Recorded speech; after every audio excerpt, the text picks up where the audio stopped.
Good afternoon. The Queen led the nation in Remembrance Sunday commemorations today. She was joined at the Cenotaph by other senior royals and political leaders, including Theresa May. It was her first Remembrance Sunday since becoming Prime Minister. Ceremonies also took place in cities, towns and villages across the country.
Sky's Rebecca Williams is at the Cenotaph for us today. And Rebecca, a very poignant moment for you.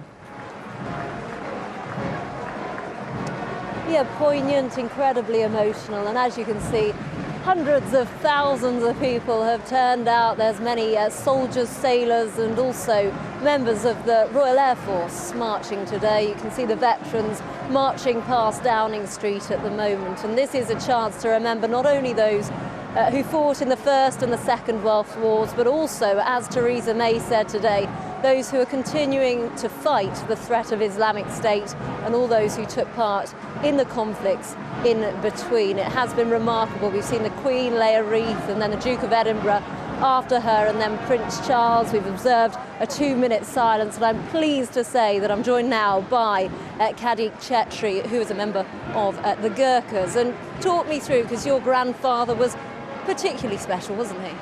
Yes, he was indeed. I mean, he was the veteran of both First World War and Second World War. One important thing, in particular, is that he was kept Japanese during the Second World War on the fall of Singapore. He spent 3.5 years under the Japanese, along with other Gurkhas and British and Commonwealth soldiers. And talk me through these medals that you've got here. This one, I've been to Bosnia, so that was for the operation in Bosnia for a few months. This one is Afghanistan, and then two, obviously, the Queen's Golden Jubilee and Silver Jubilee, and the other two is Long Service and Good Conduct Medal, and the MSM, which is a Meritorious Service Medal. And where are you based now? I'm based at the Defence Academy in Suvarnam. And how important is it? I mean, look at all the people who've turned out here today. How important is it that we always remember? It is extremely important that we take part on this sort of event, not just to remember, what our forefathers did, all the people who paid the ultimate sacrifice for the freedom of others. But I think it is equally important that we educate our new generation, because obviously unless they're very keen and they study themselves, they will have no idea as to what happened. The freedom that we enjoy obviously came with a heavy price, and it is important that we need, our young generation need to be aware of that. Thank you very much for joining us. Well, as you can see, there are so many people here today. It really has been incredibly poignant, incredibly emotional, but a fantastic opportunity really to mark what all those people have done for the country, those British and Commonwealth soldiers over the years, and the ultimate sacrifice that they paid.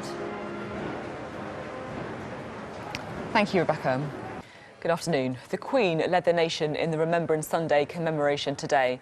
She was joined at the Cenotaph by other senior royals and political leaders, including Theresa May in her first Remembrance Sunday since becoming Prime Minister. Ceremonies also took place in cities, towns and villages across the country.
Sky's Rebecca Williams is at the Cenotaph for us. And Rebecca, it's such a poignant day for so many people.